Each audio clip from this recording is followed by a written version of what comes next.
अजीज साथियों, सब्र आखिर इतना मुश्किल क्यों होता है? और मसला यह है कि इसके बगैर चैन भी नहीं पड़ता।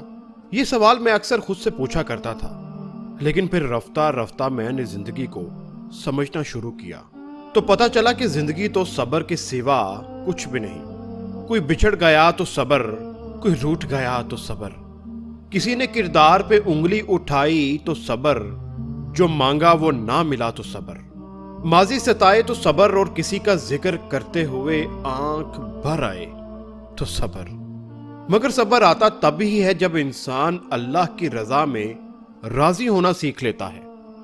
और जानते हो, सब्र करने वाले पर उठने वाले हर सवाल का जवाब अल्लाह खुद देता है, फिर चाहे वो सवाल जात पे हो या फिर किरदार पे।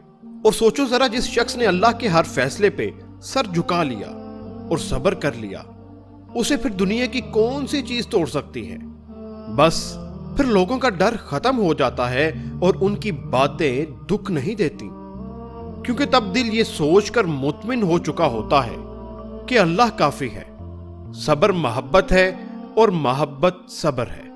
अजीज साथियों, जिसने मोहब्बत करना सीख लिया उसने शाह रग तक का फासला तय कर लिया, और जिसने सब्र करना सीख लिया उसने अपने और अल्लाह के दरमियान हायल होने वाला हर फासला खत्म कर दिया।